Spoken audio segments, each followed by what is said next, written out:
Ok, então, dando continuidade à prova de arguição, eu passo a palavra ao professor Eduardo Almada para a sua arguição. Eu agradeço, professora Shirley. Primeiramente, agradeço a indicação e aceitação do meu nome para participar de uma douta banca, e esse momento eu considero um ápice da vida acadêmica, onde se vive exclusivamente assuntos que são pertinentes à academia, destacando a pesquisa, o ensino em primeiro lugar, motivo pelo qual nós somos contratados. Sem graduação não existiria nós, né? Seriam só centros de pesquisa. A pesquisa e a extensão, que é devolver para a comunidade o dinheiro em nós investido, e nessas três colunas, nota-se pelo seu memorial a contemplação de uma forma extremamente satisfatória. Queria agradecer à professora Shirley a imensa satisfação e prazer e honra de conhecê-la, e o seu exemplo pela sua forma de agir, simplesmente ele corresponde às expectativas que me foram criadas, e falo que é com muito orgulho e que vai ficar na minha memória esse momento. Extensivo também, digo, à professora Simone, que participamos de outras bancas, mas cada momento é um novo momento, é uma nova situação que gera aprendizados que se fixam em nossa memória. Cada palavra que ela coloca tem muito peso.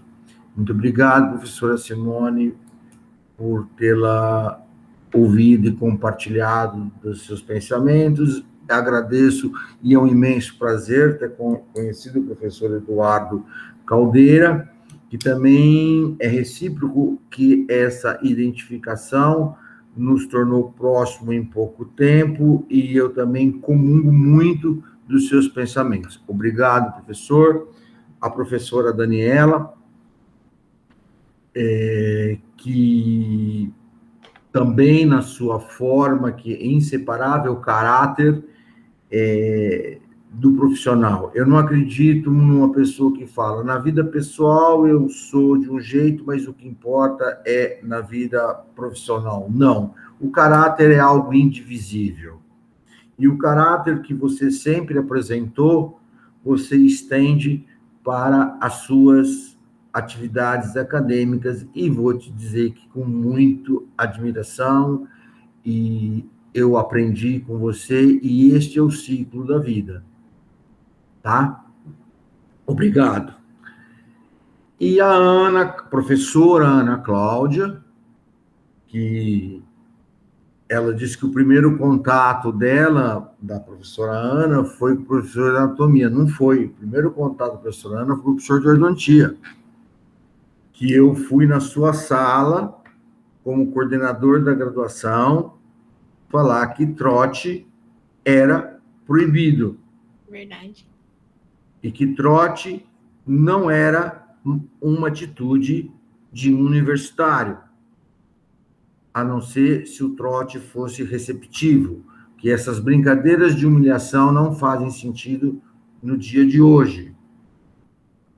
E eu não tive trote, e só para que você saiba, o presidente da comissão de trote, quando eu entrei na USP em Bauru, foi o professor Roelf.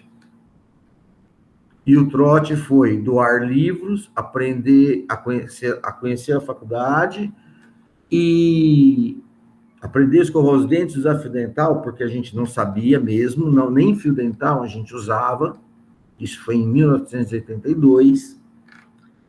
E era um trote instrutivo e de valorização, onde mostrava, onde dava um apoio para o calouro, apoio que esse você vem dando como docente aos alunos, e o que é muito importante.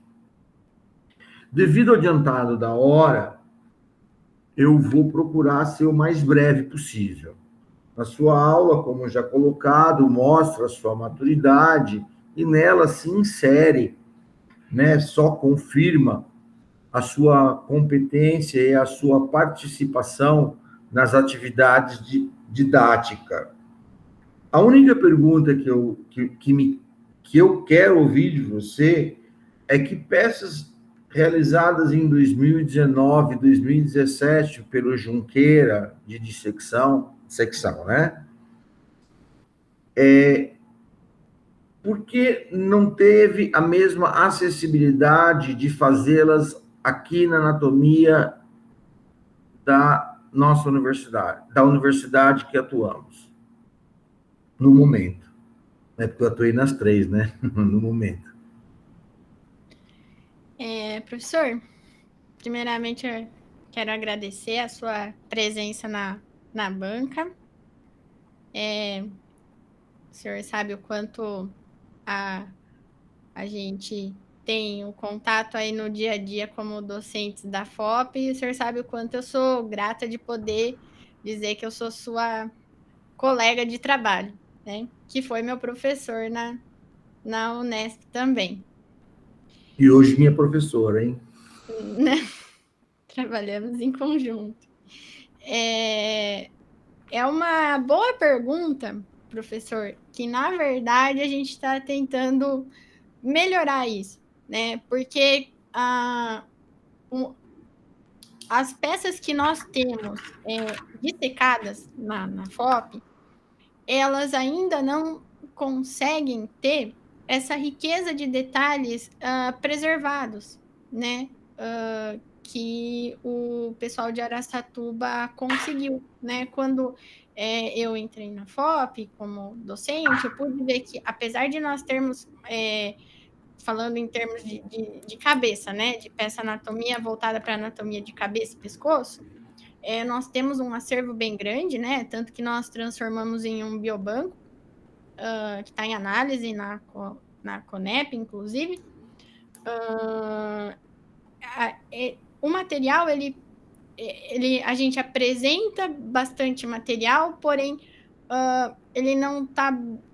faltam estruturas, não sei se pelo método de dissecção que utilizaram, com o uso ao longo do tempo, que os alunos acabam manuseando, e as estruturas anatômicas, elas ficam perdidas aí, né, destruídas, vasos são rompidos, nervos, enfim.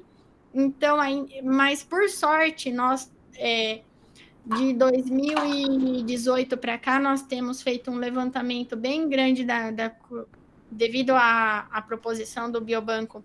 Nós conseguimos fazer um levantamento e um catálogo de peças, né? Eu e o professor Felipe, a gente começou a ver quais peças é possível trabalhar melhor ou não, fazer alguma atividade de dissecção para melhorar, e quem sabe chegar nesse nível aí de dissecção que tem lá na Unesp, né? Mas a gente está trabalhando ainda para melhorar o material didático, em termos de recurso humano e também de material, né? É porque até onde a gente conseguiu levantar, muitas peças cadavéricas que estão na FOP, elas estão desde a década de 70. Tanto que, para regularizar o biobanco em Brasília, nós precisávamos desse tipo de informação, né, e registro, e como na maioria das universidades deve ser perdido, né, ao longo do tempo aí, porque faz muito tempo, e é difícil ter reposição de material cadavérico, principalmente em odontologia, né, em cursos da odontologia. Mas a gente está em busca, a gente está tentando. Posto sobre a maturidade, que para mim ela é uma... Primeiro você amadurece para ser livre docente, e não é livre docente para amadurecer. Na época em que ainda se tinha o professor adjunto, depois abolido, transformado em professor associado, tinha o professor adjunto, o livre docente, o adjunto e o titular. Era essa sequência, né, professora Shirley? Era uma evolução. era uma evolução. Então, os professores, eles seguiam esse amadurecimento, eles seguiam essa vida, era uma vida natural, como se filho, você um dia namora, depois você noiva ou não noiva mais, assim, estou dizendo, vamos também recorrer aos tempos da minha época. Noiva, depois você casa, depois você casa, depois você tem filho, depois você vai ser pai, depois você vai chegar nesse momento doce que a professora Shirley chega, né? Madura tanto na universidade quanto na vida pessoal, que hoje ela é mãe com açúcar, que é vovó, né? E hoje ela também, como presidente da banca, ela dirige os nossos trabalhos pela sua experiência e pelo seu cabedal e científico, pela sua experiência administrativa. Agora eu faço uma pergunta para você.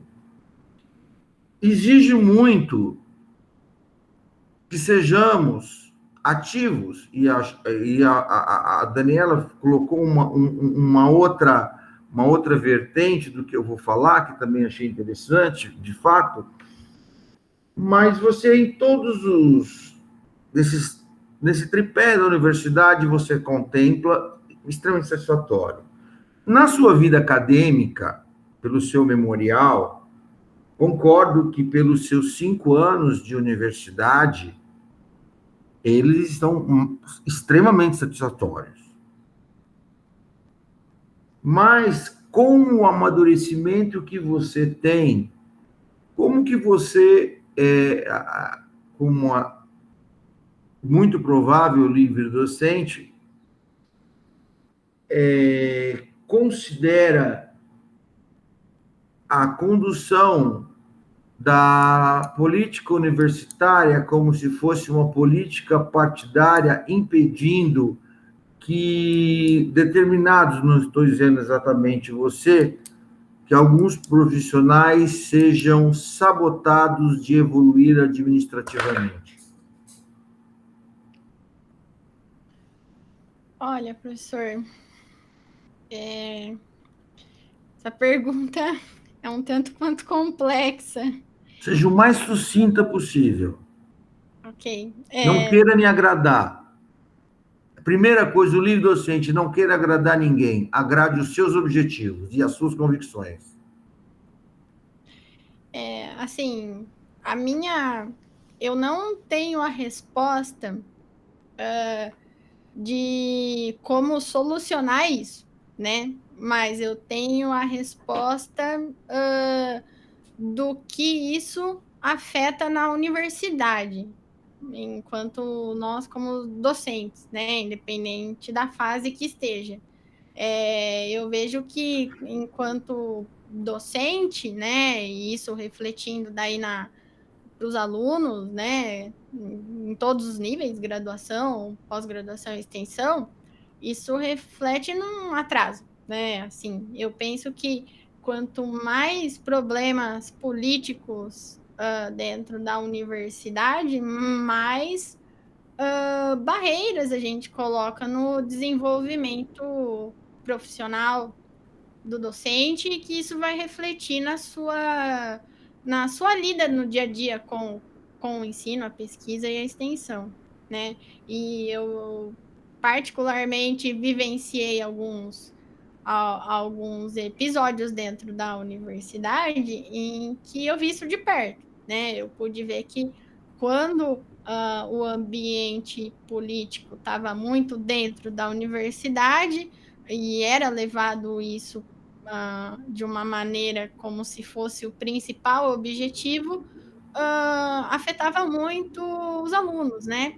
E afetando os docentes, afetou consequentemente muito os alunos. Então, que é o principal objetivo da universidade. Que é o principal objetivo da universidade. E aí o ambiente não ficando positivo, né, nesse sentido, porque existe a política, então eu sou do pensamento que ela não deveria existir da maneira como ela é. Talvez tentarem ter uma nova visão, uma nova abordagem, né? Porque eu entendo que deve existir, porque a política está muito envolvida com a gestão, com a administração, né?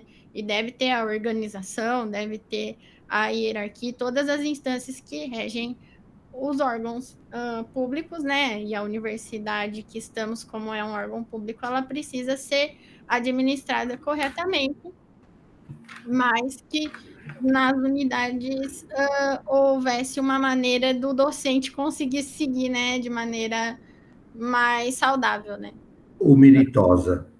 E eu vejo que é em todo lugar, né? Assim, até Todo... nas universidades do exterior, no momento que eu estive lá, ao conversar com os docentes do departamento que eu estava, eles também me relataram, as burocracias são menores, e aí eu acho que deixa mais saudável até a política dentro da universidade, mas eles me relataram episódios bem pesados em relação à política, e isso, de certa forma, foi até bom para mim, porque quando eu vi que não é só aqui, né? E eles também me deram orientações e conselhos de como seguir melhor, né? Nesse sentido, assim como eu tenho tido, né? As pessoas próximas de mim, os diversos conselhos que eu tive aqui durante a banca, né? Nesse momento, e também as pessoas próximas de mim vão me orientando a como lidar com isso. E tem sido muito bom para mim. O outro fato que eu também abordo, e que eu vejo que é uma consequência, é natural, porque existe uma engrenagem no seu memorial. Desde o seu ingresso na graduação até hoje, existe uma justificativa para cada passo. Não é que existe uma justificativa, mas cada passo é consequência do outro, como se fosse uma escada. E isso permite que você evolua na universidade. Ainda quando eu estava na Unesp, começou a mudar o sistema de aposentadoria, as pessoas começaram, para evoluir na carreira, faziam tipo uma planilha.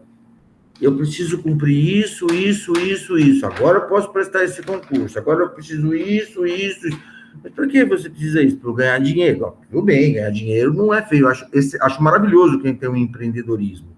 Mas na academia, o primeiro é empreendedorismo científico e o empreendedorismo de pessoa, de caráter, porque você é modelo para as pessoas. Tanto é que hoje nós temos aqui em tela 2 pessoas de muito prestígio e importância para os alunos.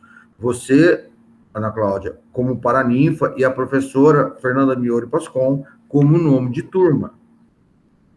Então, veja a importância que isso representa na formação de um cidadão, não só do profissional. Tá? Bom, então, eu vejo que esse conceito do preciosismo, e ainda eu vou viver esse sonho, sabe? Ainda vivo esse sonho, não acho que é sonho, eu acho que é uma realidade. E quando você fala que os problemas eles são extensivos a todos os lugares, sim, são. Mas se não tiverem pessoas como Giordano Bruno, que foi queimado pela Santa Inquisição, e no seu monólogo, no seu último monólogo, antes de ser queimado, ele cita que a verdade, uma ideia não é verdade pelo número de pessoas que a detêm, porque senão a Terra ainda seria plana ou o Sol estaria girando em torno da Terra. E ele foi morto por acreditar no heliocentrismo. E nesse mesmo monólogo, Giordano Bruno cita que o valor de uma pessoa não está no cargo que ela ocupa, Ana. Você não terá mais valor porque é livre docente.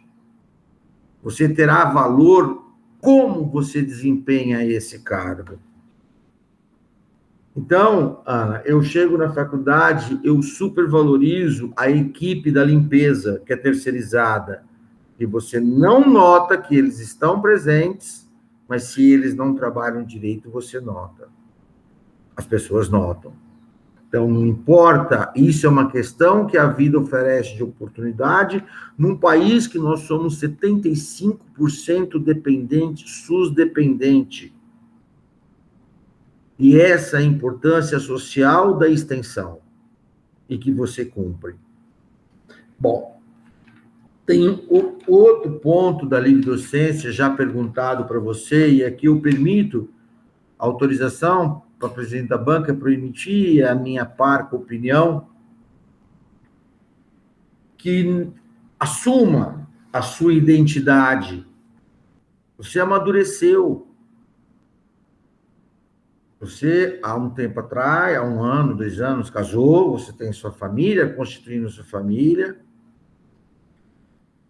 com o Alexandre, e mantenha, e seja responsável pelos seus posicionamentos.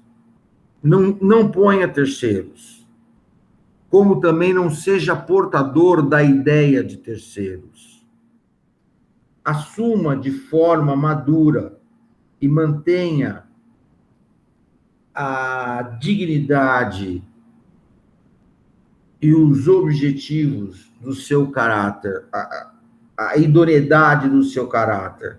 Não seja subserviente, que não é sinônimo de você desrespeitar a opinião de terceiros ou de superiores.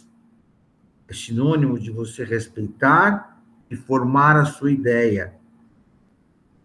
Quando eu fazia colegial, tive uma professora chamada Giovanna Albanese, que o pai dela veio para formar a USP na física, na engenharia, e ela dizia, da forma dela, né, que a proteína, a ideia é como proteína, o pensamento é como proteína. A gente ouve um monte, né? Então a gente come essas proteínas, mas digere e fragmenta em ACGT e você vai formar a sua própria proteína. Você não ingere a proteína inteira. Você forma a sua. Forme os seus pensamentos. Digira com maturidade e responsabilidade o que escuta, o que vê e o que vivencia. E você usou um termo que eu aprecio. É o momento de uma... Os fatos não mudam, mas é o momento de uma releitura. Sempre. Tá? E eu gostaria de fazer só algumas perguntas relativas ao seu trabalho, e uma delas é, por que você... Eu conheço vários trabalhos teus, participei de banca de mestrado, doutorado, de qualificações, por que você escolheu... Você já me deu uma dica, porque é a área que você gosta de pesquisar. Mas por que exatamente esses 2 trabalhos onde a Beatriz Carmona participa, que é uma aluna de graduação, e que você foi modelo para ela, que a estimulou a ir para Chicago, financiada por si mesma? Por que você escolheu esses 2 trabalhos, Ana?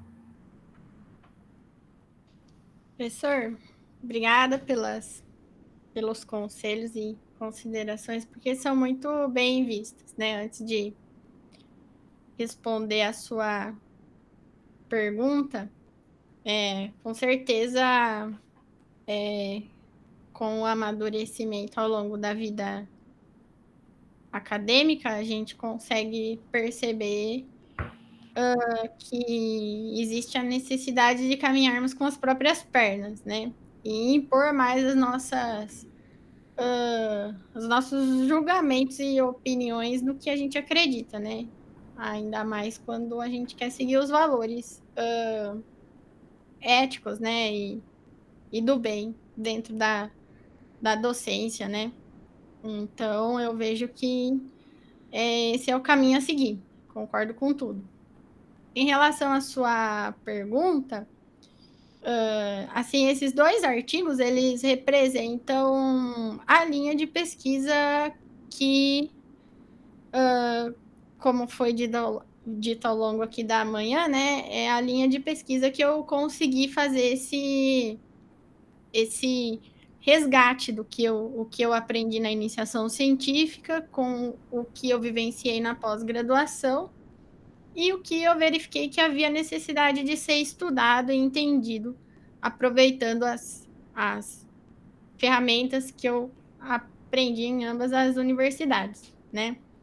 O primeiro estudo, ele foi o estudo proveniente do auxílio de pesquisa que nos possibilitou criar o laboratório que temos hoje na FOP, né? A FAPESP financiou, e que nos abriu portas para envolver uma equipe, né? Envolver alunos, e que nos possibilitou fazer visitas técnicas no exterior, a buscar novos métodos para integrar na linha de pesquisa e ter essa visualização do que podia expandir. Inclusive, na tese eu enviei esse artigo para publicação, né? Não tinha sido aceito ainda, mas nos últimos dias eu recebi o aceite da revista também. E o segundo estudo, como eu já comentei aqui, ele partiu do entendimento de um outro modelo experimental, que é a extração dental, né, e não o contato prematuro. Esse modelo experimental foi o que eu aprendi na minha graduação. E ele partiu de um desejo de tentar entender. Ele é o estudo, na verdade, que consolida o entendimento de que há sim uma relação entre o mecânico e o biológico, né? Que a partir do momento que a gente aplica uma carga mecânica alterada ali, a gente vai ter uma resposta celular no osso alveolar de uma proteína pouco estudada, né? E, por incrível que pareça, né, como eu comentei na resposta aos outros professores, alguns pós-graduandos, quando eu estava tentando trazê-los para essa linha de pesquisa e para esse projeto, que é o segundo artigo, e isso lá em 2017, eles não quiseram participar, sabe? Eles entravam, eu fazia algum estudo piloto, algum treinamento com eles, e eles não se mostravam com afinidade de tocar o projeto, assim, né? Vamos dizer, de desenvolvê-lo. Eles partiam mais para a linha forense mesmo, né? Ou ficavam na biomecânica. E aí, um certo dia, né, a aluna Beatriz me procurou. Ela me procurou pelo interesse na anatomia, mas aí ela falou que queria muito fazer iniciação científica. Ela sempre foi uma excelente aluna, sempre acima da média da turma, e sempre muito interessada pela vida acadêmica, né? E aí eu resolvi propor para ela, assim, por ser iniciação científica, eu pensei que, apesar de ser, assim, por ser tão inédito, poderia ser até uma tese de doutorado, mas eu vi a atividade dela no laboratório, o empenho que ela teve nos treinamentos, tanto no biotério, quanto nos laboratórios para aprender as análises, né? E aí, ela sempre querendo aprender novos métodos, eu resolvi que seria o projeto dela. Quando a gente pediu a Bolsa FAPESP, o assessor, ele aprovou, mas ele disse que era muito ousado para uma iniciação científica e que ele até desafiou. Ele escreveu dessa maneira, ele escreveu assim: eu quero ver dar certo. Eu quero ver se vocês vão conseguir apresentar um relatório final com todos os resultados, porque é uma graduanda e eu não sei se isso vai chegar a um final. Ele nos desafiou e no relatório final ele escreveu de uma maneira que realmente a gente cumpriu com o que precisava, inclusive com o artigo aceito e foi publicado, né? E aí foi assim, para mim foi uma experiência diferente, de maneira muito positiva, porque me trouxe uma esperança. Às vezes a gente busca se dedicar, às vezes, mais à pós-graduação para poder ter frutos na pesquisa, né? E na iniciação científica parece que eu sinto isso, que surgem grandes mentes, assim, né? Com vontade de entrar na vida acadêmica de cabeça, assim, né? E a Beatriz sempre estudou muito o tema que eu passei para ela, sempre estudou muito a proteína, ela participou de todas as análises, todas as etapas, e hoje ela está no último ano do curso e ela quer seguir carreira acadêmica, ela quer ser professora de anatomia, e para mim me traz muita responsabilidade, porque ela sempre fala que se espelha muito em mim, então eu fico muito preocupada em tentar sempre mostrar o meu melhor, né? E aí eu sei, e como o senhor disse muito bem no início da sua fala, e inclusive ano passado um aluno me disse isso, ele estava no último ano e ele me procurou e me disse isso, que o professor, quando ele olha para a gente, num professor da universidade, o pessoal e o profissional dele é muito indissociável, e que ele via muito como um modelo pessoal e um modelo profissional a minha pessoa, assim como de outros docentes. Então, isso me trouxe muita responsabilidade. De uns 2 anos para cá é que eu tenho percebido mais isso, e eu vejo a importância disso. Então, eu fico muito, na verdade, até feliz, né? Muito feliz mesmo em saber que lá, né, de quando a minha avó e minha mãe falaram, vai em frente, você vai ser professor um dia, e me proporcionaram isso. E hoje eu consigo ser modelo de docente para outra aluna, eu vejo com muita responsabilidade, mas eu fico muito feliz, porque eu acho que aí o meu objetivo foi cumprido, né? Eu sei que eu tenho um longo caminho ainda para percorrer, muitos anos ainda, mas se acabasse hoje, eu já estaria, acho que, satisfeita nesse sentido, porque a partir do momento que os alunos me dizem que tem essa marca em mim, né? Fico muito feliz. E para mim esse estudo ele concretiza isso, que a partir de uma iniciação científica, além de ter concretizado a linha de pesquisa, ter realizado um desejo pessoal dentro de uma pesquisa que eu gostaria de alcançar, e além da inovação do estudo, veio de uma iniciação científica e pôde ajudar uma graduanda a um incentivo, né, para ela seguir em frente na carreira acadêmica. Tá ok, entendi perfeitamente. Ana, então, eu fico contente, né, quando, por exemplo, a professora Simone, né, ela diz assim, olha, falta 4 anos para aposentar, e a gente não está aposentado porque as regras mudaram, assim, a possibilidade de aposentar, e porque ela construiu. Isso significa, estou colocando a professora Simone sem a sua prévia permissão, peço a permissão que eu assiste, professora,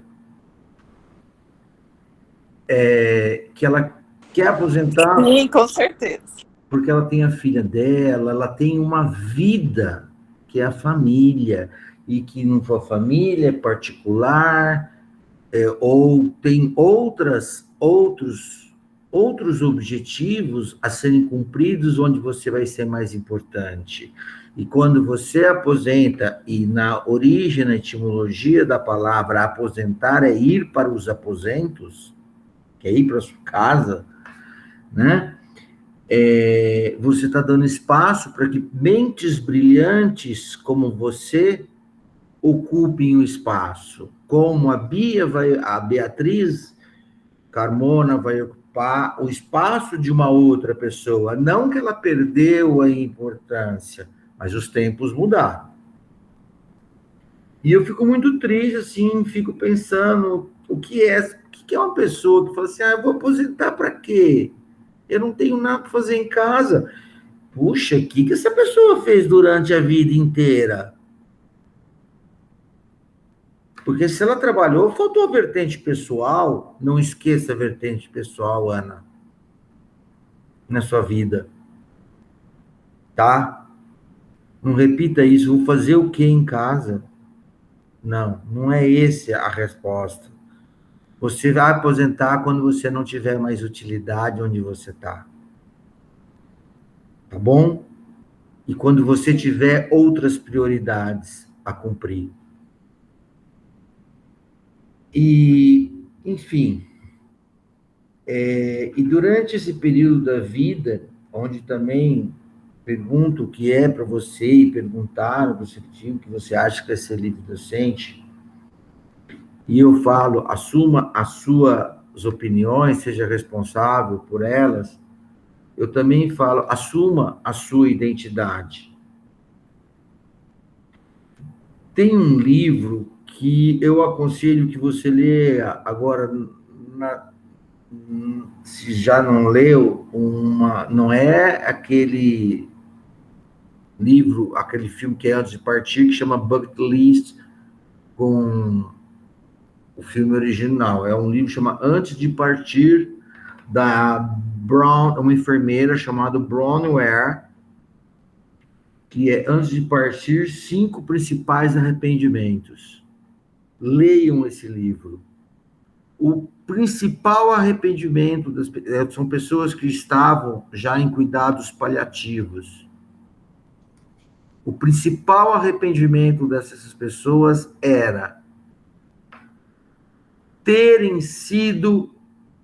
não terem sido o que elas realmente eram. Elas não viveram por elas, viveram para satisfazer ou não deixaram que elas fossem elas mesmas. Tá? E não são os outros que fazem com a gente. Nessa maturidade de livre docente, nós que deixamos que os outros façam. Tá? Ana, reitero o meu agradecimento pela oportunidade que você me ofereceu de poder participar da banca, de participar do momento seu inicial e agora nesse momento, extensivo a todo o seu grupo de trabalho.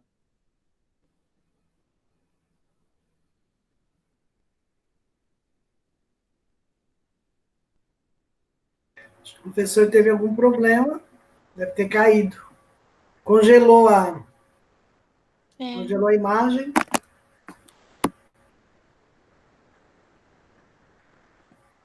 Cristina, você está aí?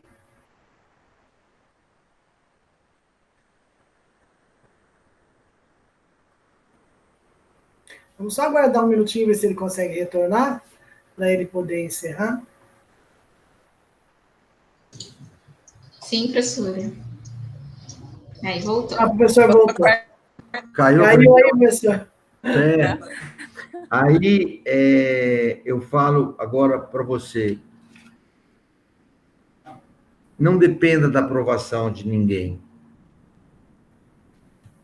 Seja livre.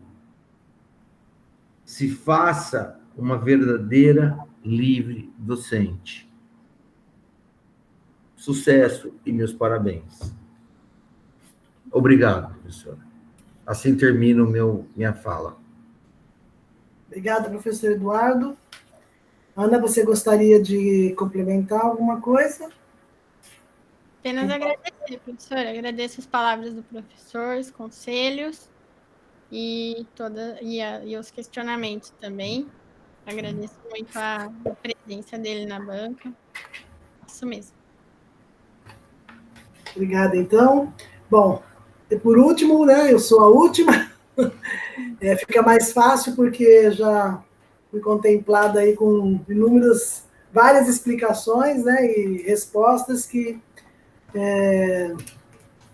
de dúvidas que eu poderia ter.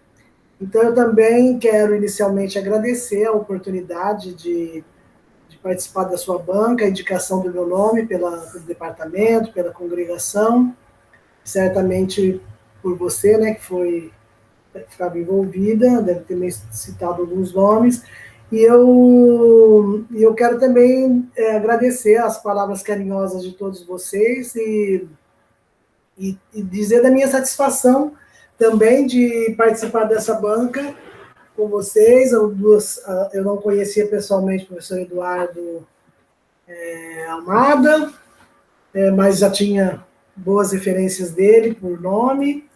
É um prazer essa banca e conhecê-lo, né, mesmo que seja por vídeo. Não conhecia as duas professoras, né, Daniela e Simone, fiquei muito impressionada com as duas, mostraram ser profissionais e pessoas, né, excepcionais, então agradeço também essa oportunidade de conhecê-las, e o Eduardo Caldeira, que a gente já se conhecia, ele foi aluno, né, do programa de pós-graduação. Eu acho que na época que o Eduardo foi aluno, eu era coordenadora do programa de pós-graduação em biologia celular. Ele trabalhou com a Valéria, né, Eduardo? E aí a gente se conhece dessa época, mas há muito tempo eu não o via, então é um prazer também reencontrá-lo hoje aqui nessa banca, foi uma oportunidade muito boa.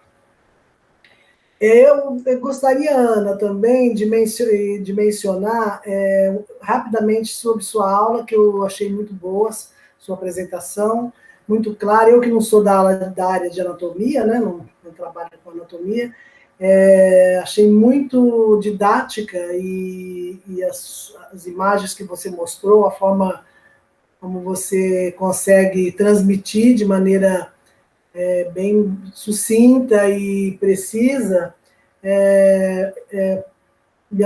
me fez entender perfeitamente assim, o assunto. Achei muito, muito boa mesmo a sua aula.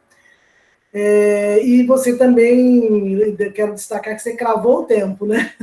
Fez dentro do tempo que estava estabelecido, e apresentou com profundidade, com conhecimento, mostrou um conhecimento muito bom relacionado ao assunto. Além disso, eu gostei muito da sua aula, porque você relacionou com o conhecimento, né, da anatomia das glândulas, com a clínica, com a odontologia em geral, né, que eu achei bastante interessante. Fiquei com uma curiosidade, Ana, se me permite perguntar, aproveitando a professora de anatomia, tem alguma informação assim de excesso de saliva, produção de excesso em situações específicas, por exemplo, estresse? Tem coisas desse tipo relacionadas às glândulas salivares? Indução de excesso de saliva? Por curiosidade, desculpe. Não tem arguição da aula, mas fiquei curiosa.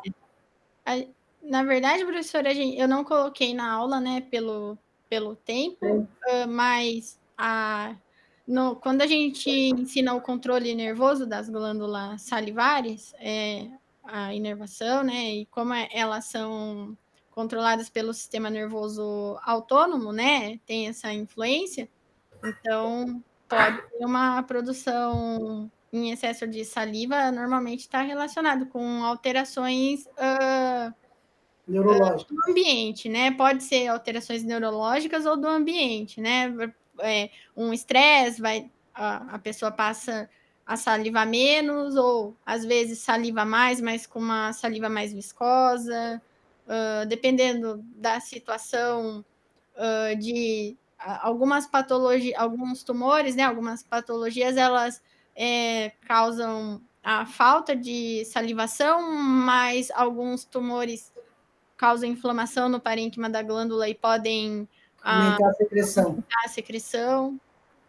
Tem esse interessante. que acaba abordando, até com umas pesquisas recentes na aula específica para isso.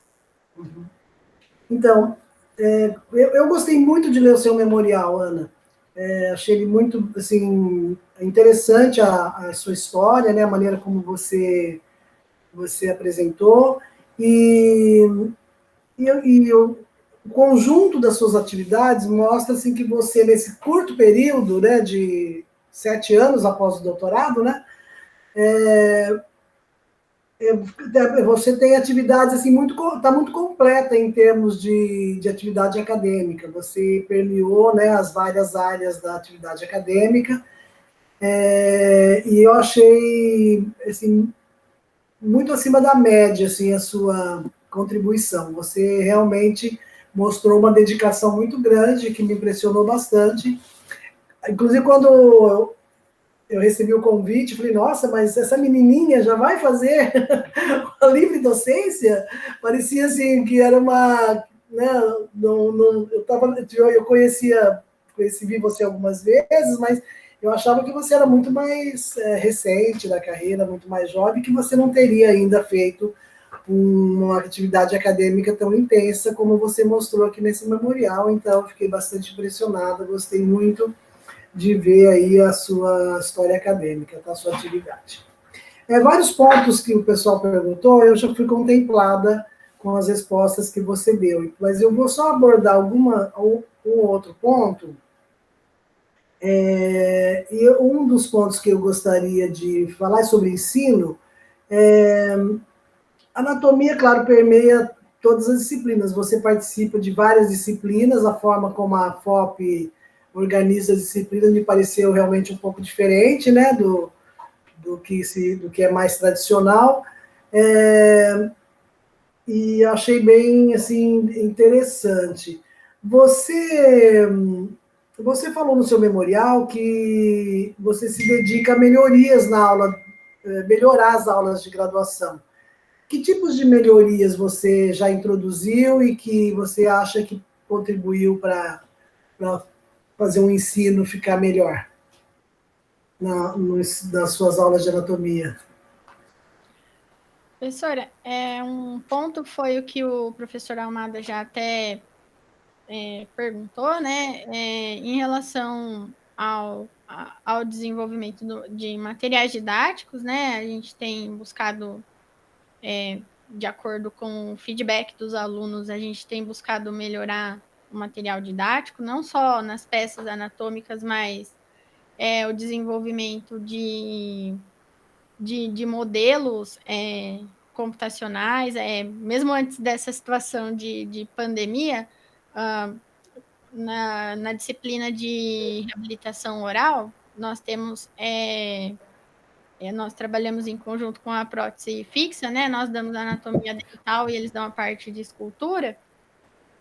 Na disciplina de anatomia dental, no laboratório de anatomia, nós temos incentivado o uso de software tridimensionais, né? A gente entra, a gente faz uma explicação da anatomia dental em cerca de 15 a 20 minutos, porque como são só aulas práticas, o aluno normalmente não teria uma explicação teórica, né?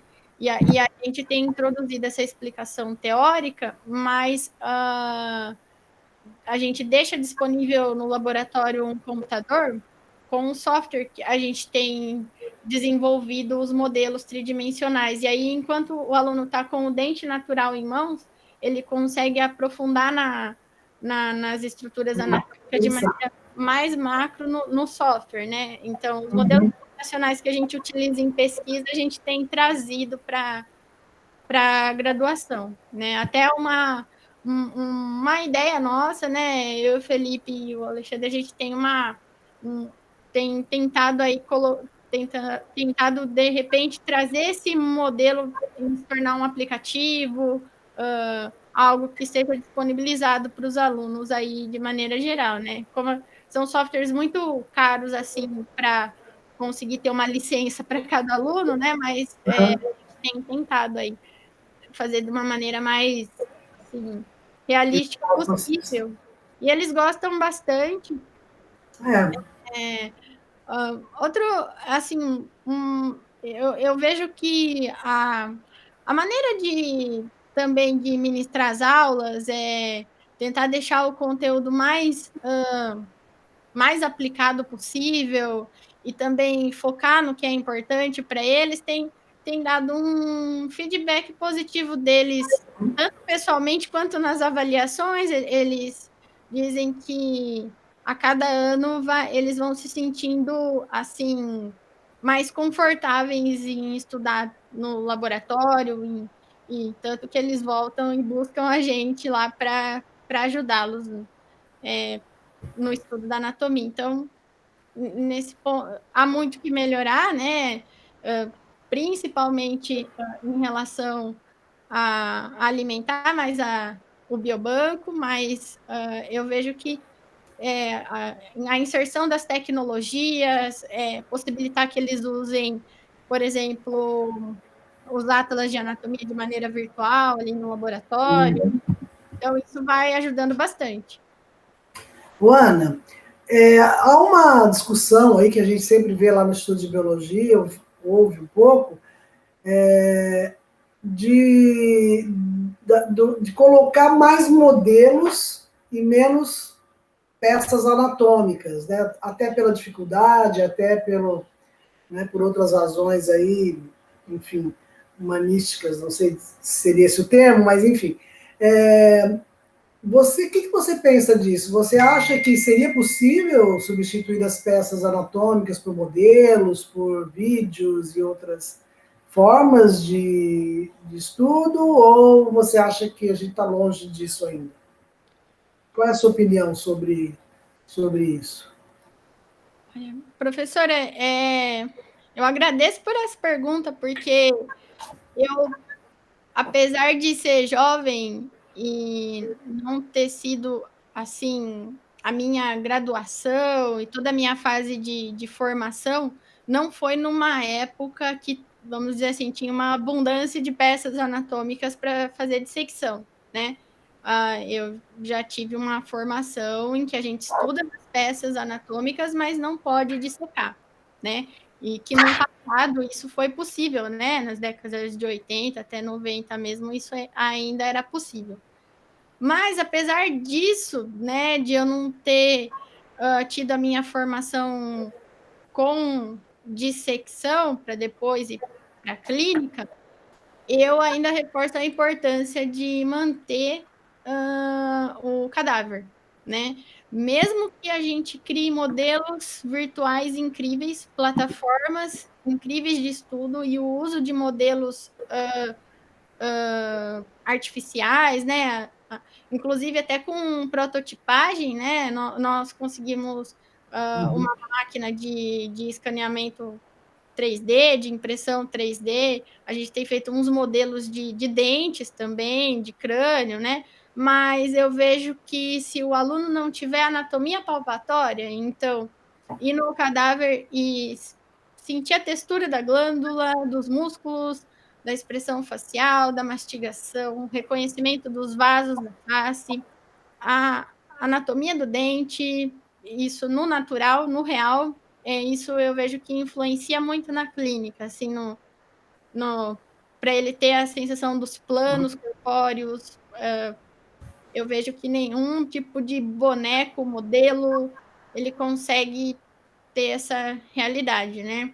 Tanto que em países mais de poder aquisitivo maior, eles não substituíram o cadáver, né? É muito pelo contrário, eles têm feito o uso dos cadáveres frescos, né? Que é de acabar, a pessoa acaba falecendo e daí já tem uso delas na universidade. Então, acho que quanto mais realístico tiver e sendo mais natural possível, vai ajudar a formar um profissional melhor. Mas eu acredito que após pandemia, e isso a gente já está fazendo, né? Algumas aulas nós adaptamos para o virtual, né? Com algumas plataformas que a própria Unicamp ofereceu, né? Nós fizemos alguns cursos, eu fiz alguns cursos que a própria Unicamp ofereceu dessas plataformas, passamos para os alunos, mas a gente esbarrou em algumas coisas, né? Os alunos, eles estavam com muita vontade de trabalhar nas plataformas, gostaram muito, mas eles não, como o aluno de primeiro ano, ele não teve esse ano contato zero com ele não teve contato, né? Foi contato zero com qualquer peça anatômica. Ele, no que a gente conseguiu conversar, eles estão muito assim, eles não têm, mesmo vendo no computador, mesmo que seja uma plataforma tridimensional, ela acaba ficando 2D, porque ele está vendo na tela. Não é a E mesma coisa. Uhum. ele não conseguiu palpar. Então, essa sensação dos planos, essa sensibilidade, eu vejo que só se consegue com a peça anatômica. Aí, algumas aulas a gente adaptou, outras a gente deixou, a grande maioria relacionada com cabeça e pescoço, a gente deixou para fazer a reposição da prática mesmo. Pode ser complementar, né? Pode ser uma atividade complementar, mas não substitui totalmente, né? Sim. Ana, se você pudesse mudar, eu sei que a gente não consegue facilmente assim mudar as coisas, né? Mas se você tivesse essa possibilidade de mudar, você mudaria o que nas disciplinas aí? O que você faria de mudança? Você manteria como está hoje? A organização, ou você proporia mudanças nas disciplinas? Porque são muitas disciplinas que você está envolvida, então acho que você tem uma visão, né, bem ampla desse conjunto de disciplinas. E o que você faria mudança se você tivesse essa possibilidade, ou você acha que hoje está organizado de uma maneira adequada já e não precisaria? Professora, a organização em si, eu não mudaria. Eu acho que está organizado de uma maneira adequada, e eu sei até que foi um trabalho bem extenso aí de muitos docentes da FOP que se dedicaram a isso na coordenação de graduação, né? Mas eu acrescentaria alguns pontos. Eu acho que em alguns conteúdos que não são tão necessários para a odontologia, a anatomia tem uma participação, só que outro, existe a necessidade da anatomia entrar. Eu vejo que ainda faltam alguns conteúdos de anatomia. Né? Tanto que alguns nervos, alguns pares de nervos cranianos, por exemplo, a gente não tem na grade horária um espaço para ministrar. Eu entendo que é tudo muito extenso, né? E essa, como antes a odontologia era 4 anos, depois se tornou 5, ainda muita coisa precisa, às vezes, ser estruturada, mas a organização em si eu não mudaria. Acho que está excelente, os professores se dedicaram muito a isso, mas em relação à anatomia, alguns pontos eu acho que necessitariam acrescentar. Uhum. Não alterar a forma como está organizado. Ok, Ana. Pelo que eu li aí do seu envolvimento com os alunos, da forma como você lida com isso, eu sei que você é uma professora muito querida, muito respeitada pelos alunos, e da sua vontade de gestão, acho que futuramente uma boa atividade de gestão para você é uma coordenação, né, de graduação. Acho que você vai se dar muito bem numa atividade desse tipo futuramente. Aí, agora, como livre docente, você já passou mais uma etapa da carreira, né, até você fazer o próximo concurso, dá para você, talvez, atuar em coordenação, porque eu acho que você tem muito jeito, muito perfil para isso. Ana, a sua produção científica é bem importante, eu achei expressiva. Eu vi, você tem 34 publicados, 3 aceitos, portanto, 37 artigos, né? Uma média desde 2013, quando você fez o doutorado, você está com uma média acima de 5 artigos por ano, sem contar os 3 capítulos de livro, né, que você escreveu. E além disso, os seus trabalhos estão, a grande maioria, publicados em periódicos com fatores de impacto alto, de repercussão. Então, você está de parabéns aí pela sua produção, sua linha de pesquisa é muito interessante.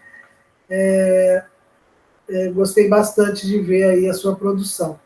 Desses artigos todos que você publicou, Ana, se você tivesse que eleger um ou mais de um, enfim, dessas contribuições, qual você elegeria como uma contribuição mais relevante que você fez até agora? Qual seria a sua contribuição mais importante dentro desse elenco aí de artigos que você publicou desde o doutorado, né, até o momento dentro da sua linha das duas linhas de pesquisa, né, que você tem as duas? O que você elegeria como a contribuição mais importante? O que você consideraria? Professora, o artigo, justamente o segundo artigo que eu coloquei na tese, para mim, ele é o de maior contribuição e eu insisto nele porque ele é um sonho mesmo, né? Que eu queria resolver essa questão. Eu precisava, a partir dos estudos, desde lá na minha graduação, de tudo que eu li, eu queria resolver essa questão. Se realmente havia alguma expressão proteica nas células do tecido ósseo que comprovassem essa relação com a mecânica, ou com uma alteração mecânica, e especificamente estudando a extração dental, que é algo que eu também gosto muito de estudar. Então, eu vejo que esse artigo, na minha vida toda acadêmica, é o que mais me mostra que eu me Estimula. sinto satisfeita e me estimula a continuar, né? Ô, Ana, assim, eu ia em seguida justamente perguntar para você da sua tese. Eu gostei bastante dos dois trabalhos que você colocou, e eu fiquei. O primeiro artigo, alguém, não lembro agora quem fez pergunta para você, e você já respondeu o que eu ia perguntar. Mas aí eu fiquei ainda com a mesma dúvida para o segundo artigo. Assim, como você vislumbra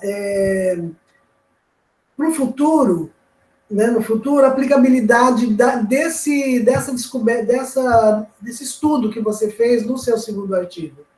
Qual é a aplicabilidade que você vê futuramente, assim, como você enxerga isso para o futuro?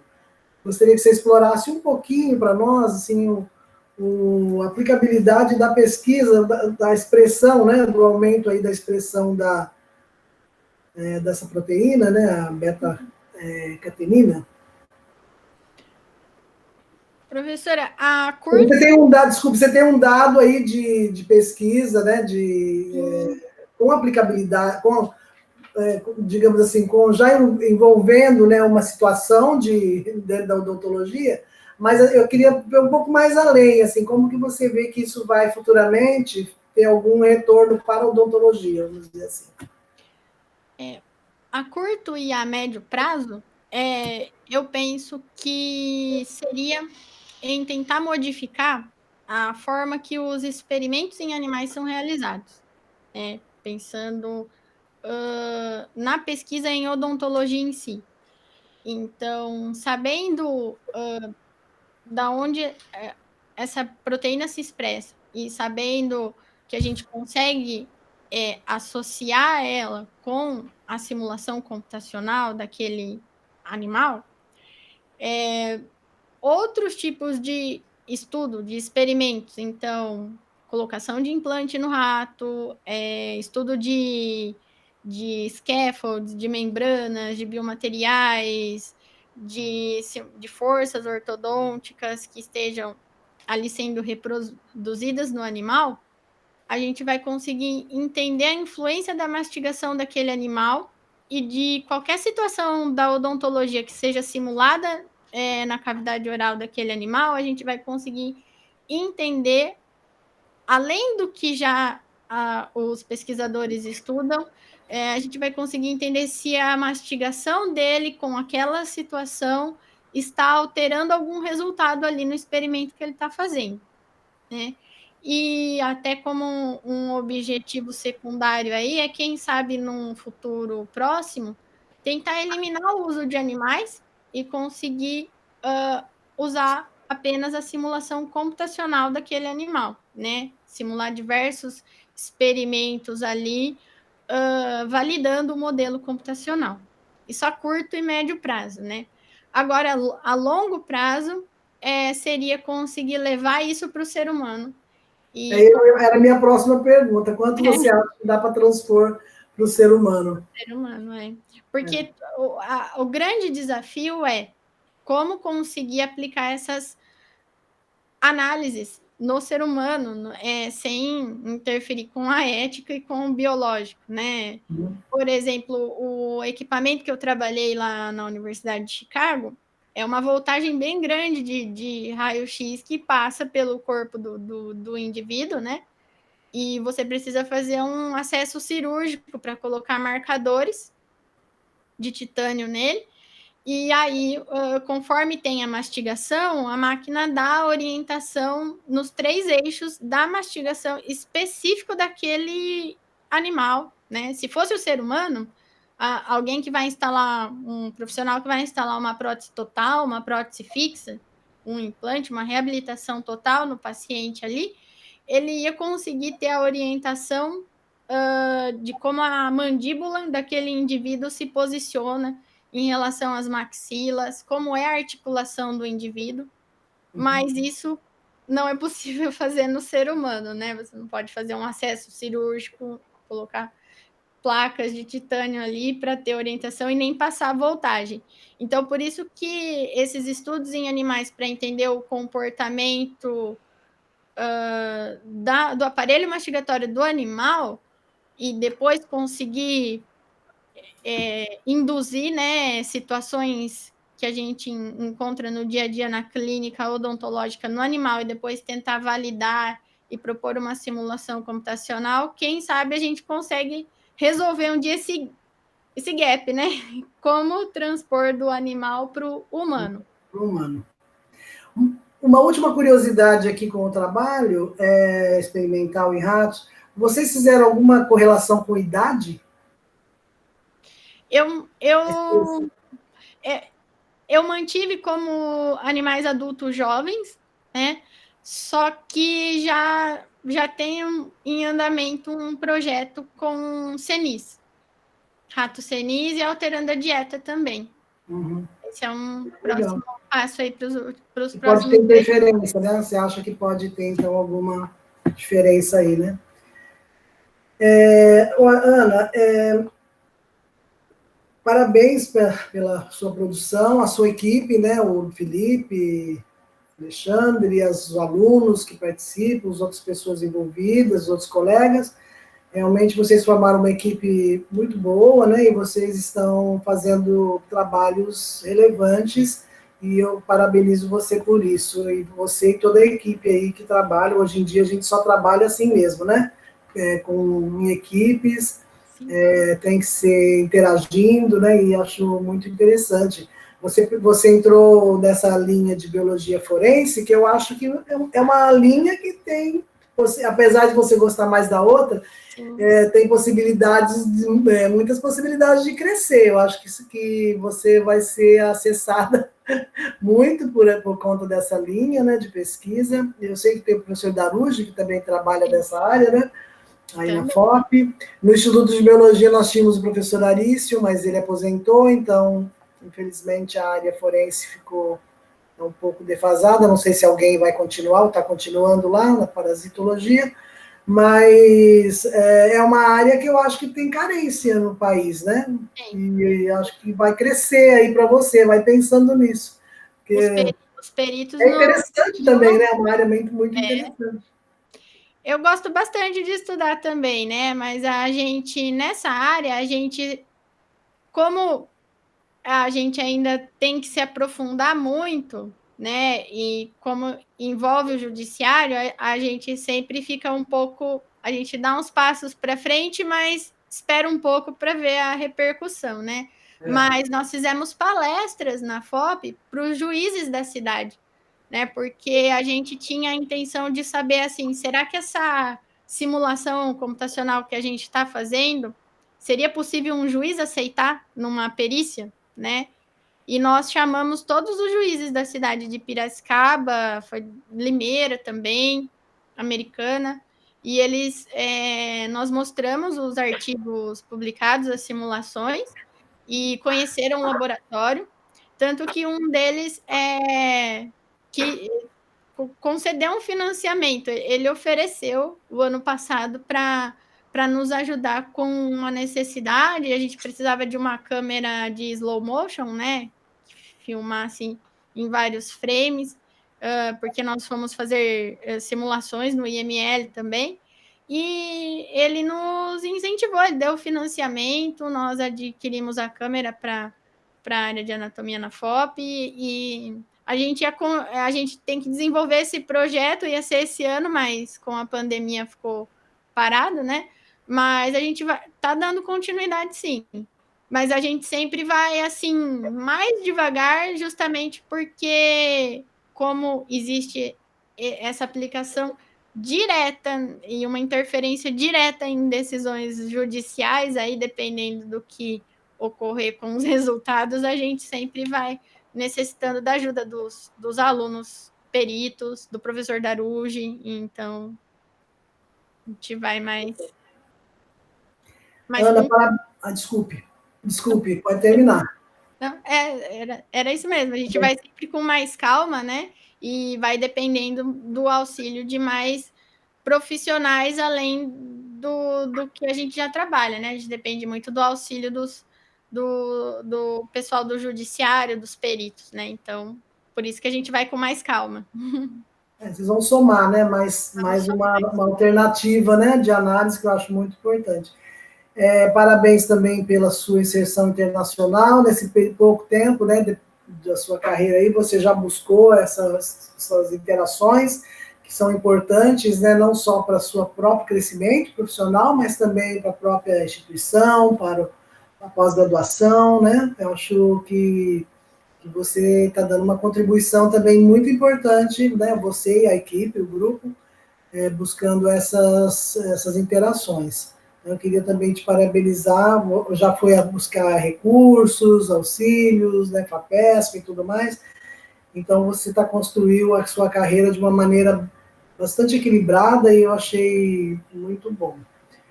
Então, basicamente era isso, Ana, que eu tinha para falar, eu fui contemplada com as respostas dos outros colegas, e eu só tenho, então, a agradecer a toda a comissão agora, né, finalizando aqui a nossa arguição, e eu queria já registrar um agradecimento para a Cristina, pelo apoio imprescindível da Cristina em todos os momentos. Cristina, muito obrigada, atenciosa, educada, simpática, eficiente, muito obrigada. Também hoje tivemos o apoio aí do Marco, né, que é da informática, também deixo aí um agradecimento à direção da FOP por ter dado todo o apoio para que esse concurso pudesse ser realizado de forma remota, né? Então, eu deixo aí meus agradecimentos a todos, ok? E a você também, né? Parabéns pelo seu concurso, pela arguição e pela maturidade que você mostrou, conhecimento, maturidade, que você mostrou hoje para nós aqui durante sua arguição. Se quiser complementar alguma coisa, depois em seguida a gente fala com a Cristina para nós agendarmos um horário para divulgação dos resultados, ok? Então, se você quer falar mais alguma coisa? Sim, por favor. Na verdade, eu gostaria de agradecer, né, como acho que foi a palavra mais utilizada, né, a gratidão durante esse concurso. Primeiramente, eu gostaria de agradecer muito a participação de cada um de vocês, né? Eu acredito que a indicação foi, assim, perfeita, né? Era a visão de cada um que realmente eu precisava e cada um, em algum momento da minha vida, eu tive uma história.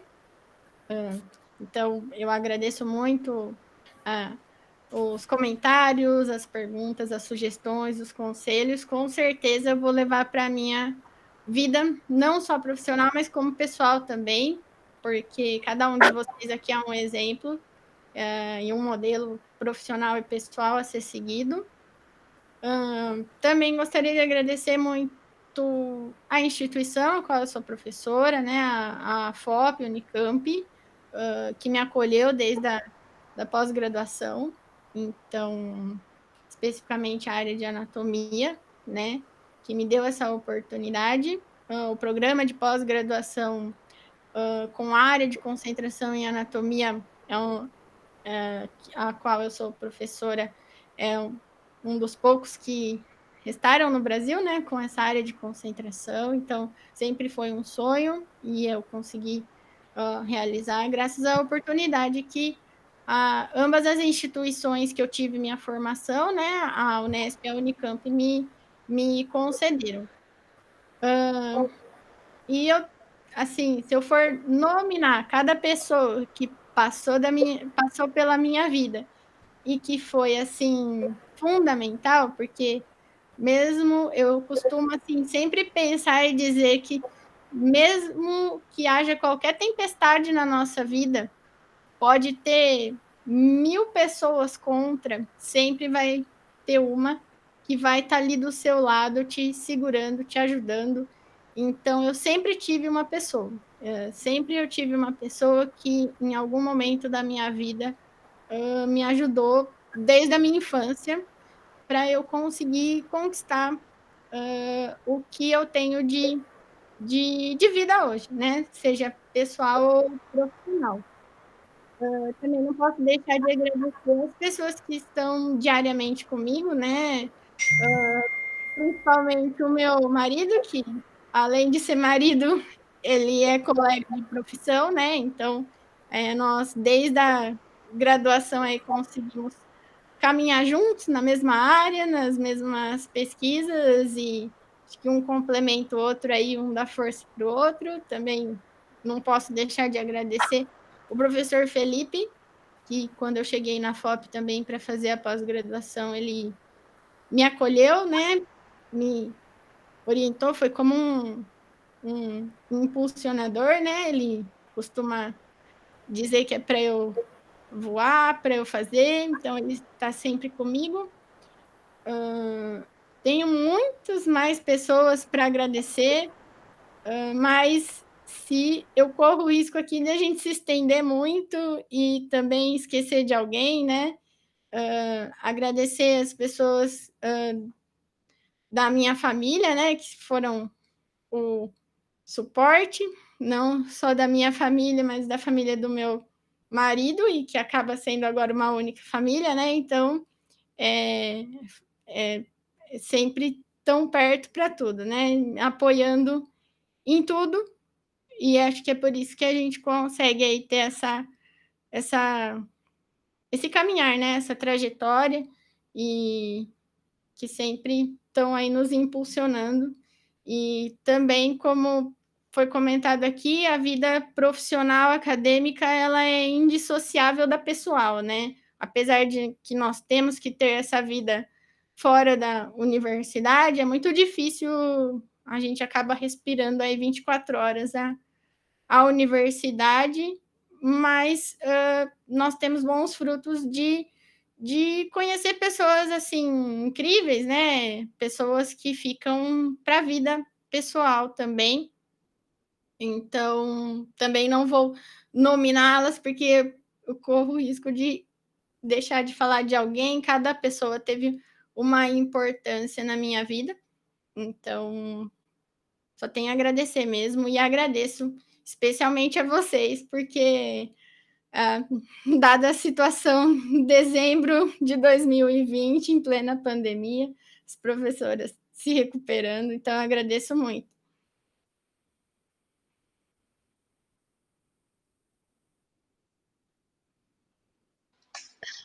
Professora, vocês querem marcar já o horário para a sessão pública? Podemos marcar. Quanto tempo vocês acham? Uma hora?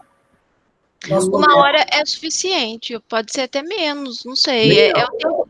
Meia hora? Meia hora?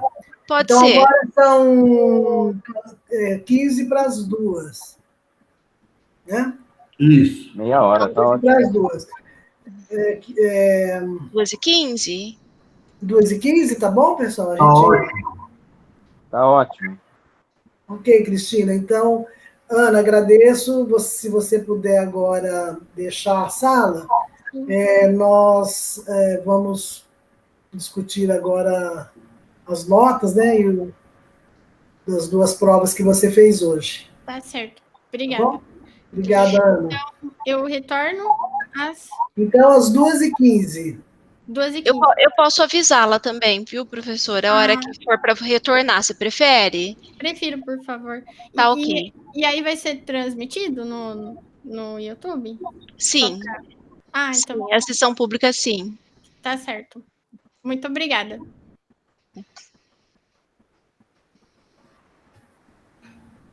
Professora, eu vou parar a gravação, então. Isso, por favor. O formulário, eu vi que a professora Daniela já respondeu, né? Não sei se mais alguém respondeu e não apareceu resposta ainda. Eu não respondi ninguém, só o da Dani. Qual formulário tá falando, Cris? O De formulário. ontem? O Google Formulário, gente. Só um instantinho que eu vou. Espera um pouquinho só que eu não parei a gravação aqui, deixa eu interromper.